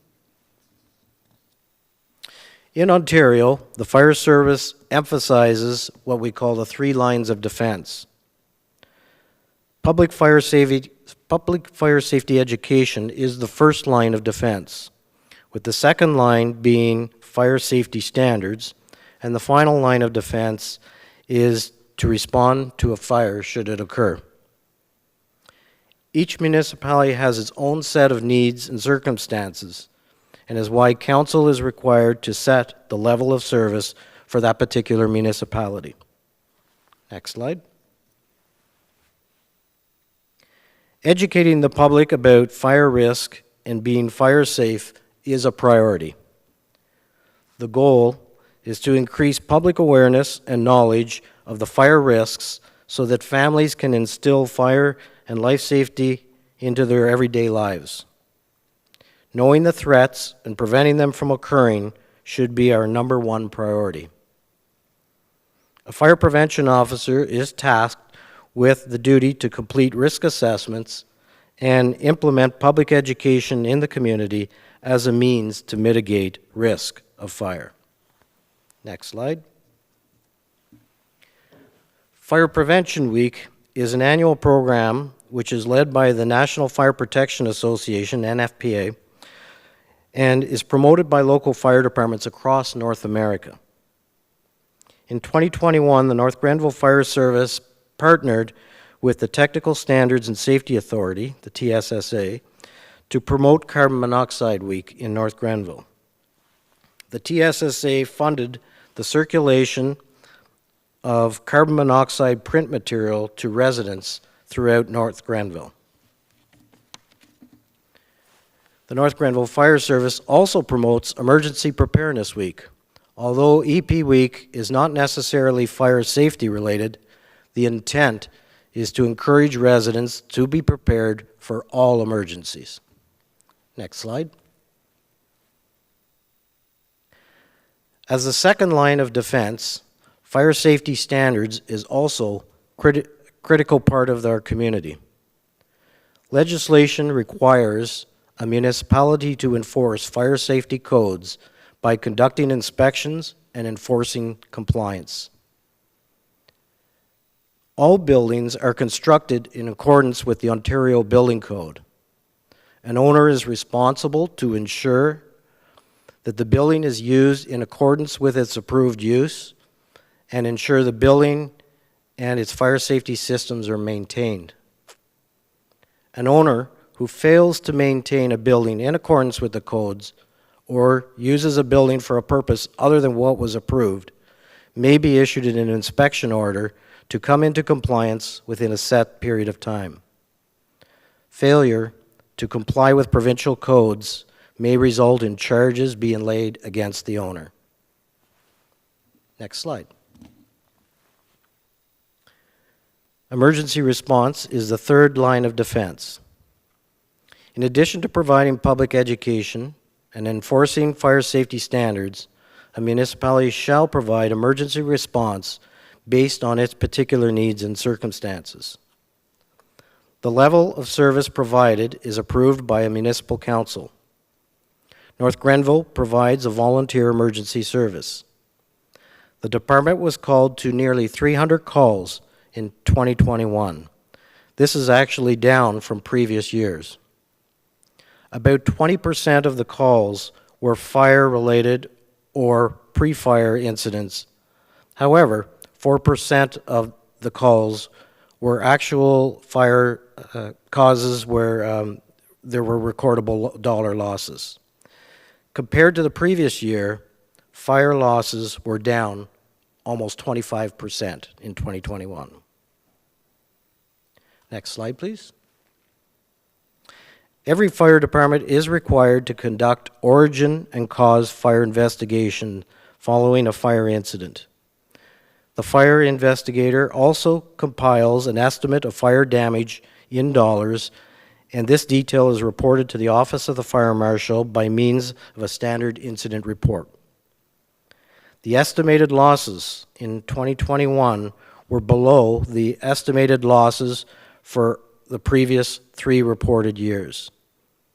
Sadly, in 2021, a single residential fire claimed the lives of 4 adults in our community. Next slide, please. In regards to open-air burning, the Fire Protection and Prevention Act provides authority to a municipality to regulate open-air burning. North Grenville does regulate open-air burning by means of a bylaw. The municipality adopted a permit system that requires a property owner to acquire a permit for the present year. A permit in North Grenville costs $15 for the season. Owners are required to follow the general requirements as set out in the bylaw. Approximately 6% of all North Grenville emergency call-outs in 2021 were a result of open-air burning. In 2020 and 2021, burn permits issued were up significantly from previous years. We believe that the increase is due to COVID-19 and persons working and isolating at home. That concludes my brief presentation of the 2021 year report, and I'd be very happy to answer any questions that Council may have. Thank you, Chief Holcomb. Any immediate questions, Councillor Barkley? Yeah, 2 questions. The first one is a general question, Chief Holcomb. In 2021, what was your biggest challenge? Was it recruitment? Was it equipment, training? Was it public education? Or are they all challenges? What was your biggest challenge? So in the fire service, especially the volunteer service, we are faced with a number of challenges. But to your question, our greatest challenge, I guess I could say, is the time it takes for volunteer firefighters to be able to respond to a fire emergency in North Grenville. And what I mean by that, I'll qualify that by saying that, as we know, our volunteers respond from wherever they might be. Could be shopping, could be home at bed, could be at work, could be cutting the grass, you name it. Or they could be, in their swimming pool enjoying this nice weather. When the pager sounds, they have to get in their vehicle and respond to the fire station. And then in the fire station, they acquire their respective gear and fire apparatus, and then respond to the incident location. I would think that I would have to say that the greatest impact of that entire process is getting in their personal vehicle to the fire station, because each and every member of the fire department who drive a personal vehicle are required to follow all the legislation and law of each of us here. They are not permitted to speed, go through red lights. They must follow all Ministry of Transportation laws. As we all know, North Grenville is a very busy community, especially with our busy County Road 43, our intersections 43 and 44. It's very time consuming to get to the fire station. So we do see our greatest length of time is from when we receive the page till they get to the fire station. Of course, once they respond in a fire vehicle, people now know who they are because they're driving a fire apparatus with warning devices and are able to move out of the road to allow them to proceed. And of course, the Highway Traffic Act does allow them exemption from certain rules of the road. So I would have to say that that would be our greatest challenge, is to get the firefighters to the call in a timely manner. So besides traffic concerns, is the location of the fire department, is it equally split between the rural areas and Kemptville, per se? I know you have another station in Oxford Mills, which is right in the heart of, or the center of North Grenville. So, is the location an issue? Of the fire station? So I would have to answer that I wouldn't suggest that the fire station is not in a proper location. It's the size of our community and the road structure, the volume of traffic, the busyness of our community. It plays a significant role. The Oxford Mills Public Works Garage, where we keep 2 of our fire apparatus, does help serve that portion of our community, the rural portion of our community. I would say that the disadvantage of being maybe our urban center, Kemptville, they don't have maybe the traffic concerns in the rural part, but they have the distance of travel that they still have to comply with our speed limits, even the reduced 40-kilometer-hour speed limits. We must fall within those laws because we're subject to, our firefighters are subject to, contravention of the Highway Traffic Act and accidents as well. So I would say that Kemptville, the urban center, is the traffic to get to the station, and more so the rural would be the distance, the kilometers. Councillor Strachan? Thank you, through you, Madam Mayor, to Chief Oakham.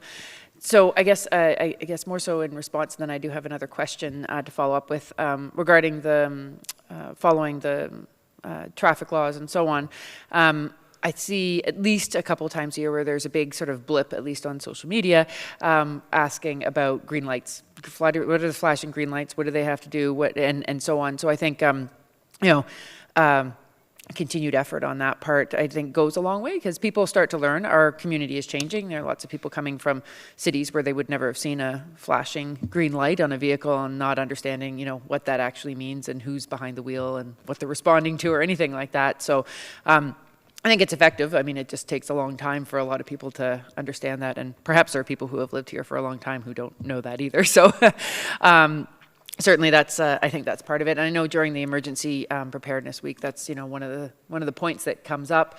But I think it probably needs to happen several times a year to continue to get the message out there. So that's just a comment that I have on that point. The other one, sort of, I guess, question that I have is, you mentioned a younger crew, and that you have far fewer, you know, overall hours and years worth of experience in your crew. When you look at the number of hours that the training happens, not just the in-person, the 2 hours a week, but the online training and so on, do you think that that is enough given the I guess the overall experience of the crew at this stage, or are there changes that are being considered to increase so that there's a, you know, making up some of that difference in the lack of experience in the crew? Thank you for the question, through you, Your Worship. Maybe I'll touch on the flashing green lights. I know it was a comment, but I would like to, I guess, inform council that there has been campaigns about the green flashing light education programs. There has been social media, as you mentioned, comments, and as well as you know, updates on what the green flashing lights mean. We have heard comments from people that they don't know, they've seen green flashing lights and they don't know. So we continue with that education.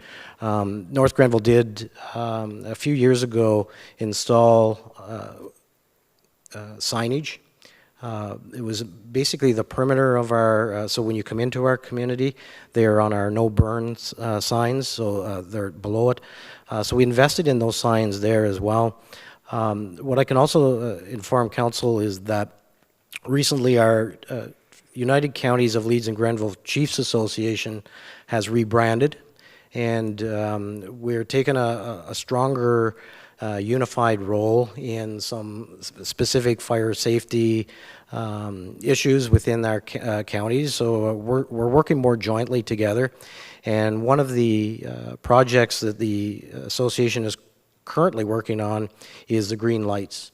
And through cooperation of the United Counties of Leeds and Grenville, who have agreed to fund some of the green flashing light signage on roads throughout the counties. That should take place, I believe, this year.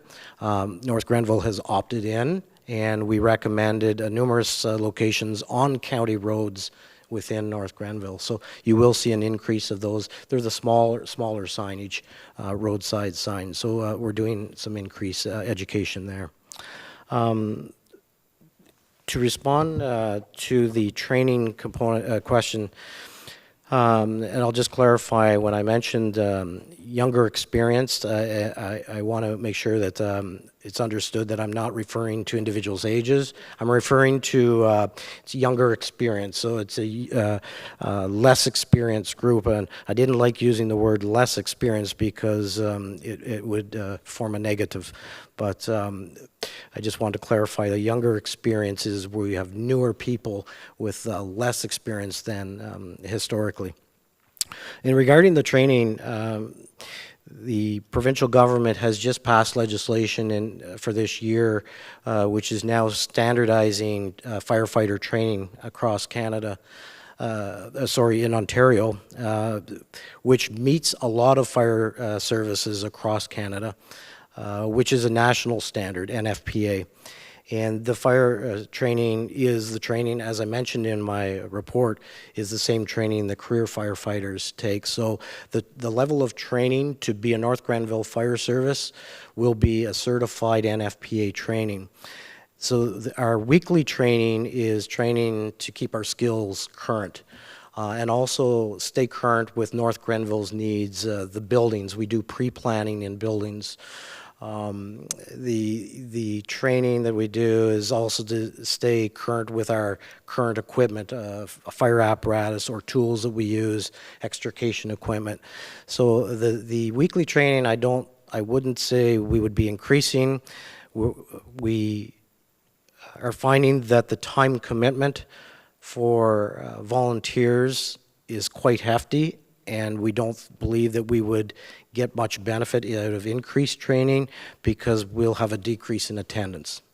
Another advantage we do have is due to the support of this council is that we have implemented a new full-time position, a trainer position, and we're getting closer to filling that full-time position, and that full-time trainer will now focus on preparing lesson plans very specific to our needs and be able to provide training outside of our normal evening hours. So if a firefighter is unable to meet or attend, I guess I should say, the evening training, if they happen to work shift and they're off during the day, they can now attend the fire station because we will have a full-time trainer that will be able to provide the makeup training that they have missed. So we're hoping that the full-time trainer will benefit in that way as well.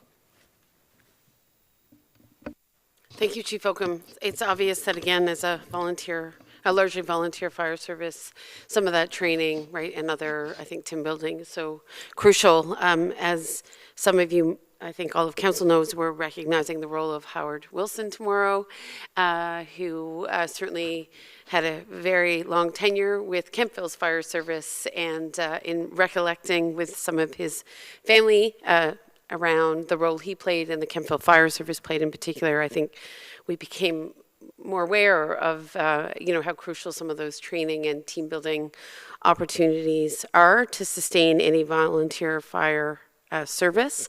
And I know I recently also became aware of some regional team building efforts, including one that's hosted typically around the counties, and it brings together all the fire services every year for a day of fun and competition. And I'm hopeful that moving forward that the North Grenville Fire Service can rejoin some of those regional sort of training and fun days that really allow them to make some, I think, social connections with other services in the area. So hopefully we can work towards some of that as well. I know the history of the Kemptville Fire Service is very long, and there are lots of different ways that expertise and skills were built, but moving forward, it would be good to ensure we capitalize on all of them. Anything else, colleagues, before we close? I want to thank you, of course, and your deputy chief for all of your work and commitment. 2021, of course, was another very challenging year for the community because of the pandemic, and certainly our fire service, like so many first responders, were working under very atypical conditions and confronted a lot of risk. And I know it wasn't easy to always retain those who are recruited, and there's lots of movement in and out of North Grenville, so sometimes you get some really great firefighters, and then even if they're younger, they're leaving, I think, certainly more, they're leaving sooner than we might have expected. So I know you're always dealing with a bit of turnover there, so appreciate all that you do. Councillor Strachan? Yes, I just wanted to add through Madam Mayor that I think that the volunteers and the fire service in general in North Grenville is held in high regard. I think there's a high level of respect for the work that the men and women do on a daily basis there. And I know that beyond it being a volunteer fire service when they're responding to emergencies, they also contribute a lot within the community and participate in a lot of events. They were at the farmers market not too long ago, and I think that it shows that a different level of connection to the community as well, and it does go beyond their hours that they would put in to fight fires directly, and it's it's another time away from their families and so on. But I think it is all very important, and I think it sort of is reflected by the response from the community as far as the support goes to those volunteers and so on. So please, I would say, pass along to the volunteers that are there and to the rest of the staff as well that we continue to thank them for their service. Certainly does not go unnoticed, that level of commitment and dedication. Councillor Wilson? Thank you, Mayor Peckford. I don't know if your mic is on. Okay. Testing. Thank you. I want to add to Councillor Strakian's point about being at the farmer's market. Not only were they at the farmer's market, they were at Canada Day, providing some fun for the children. They were there at Canada Day for the fireworks, which they've always been.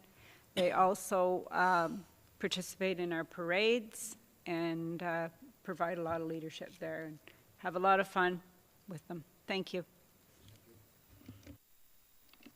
Yeah, thanks, and hopefully they get some rest over the summer. So, all right, so council colleagues, I think on our agenda, one of the final acts this evening is to receive Chief Oakham's report.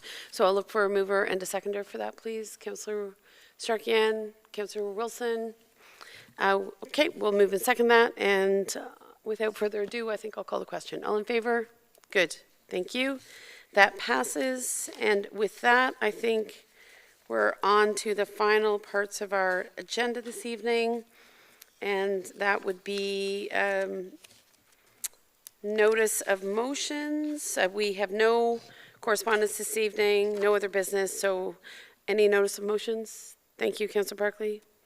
Yeah, I have notice to amend the bylaw 2-14 to double the notification area for noise exemptions from 60 meters to 120 meters. Excellent, thank you. That will be taken under advisement and brought back at the next opportunity. Introduction and consideration of bylaws. I believe we've done that, Ms. Backwell-Cormier?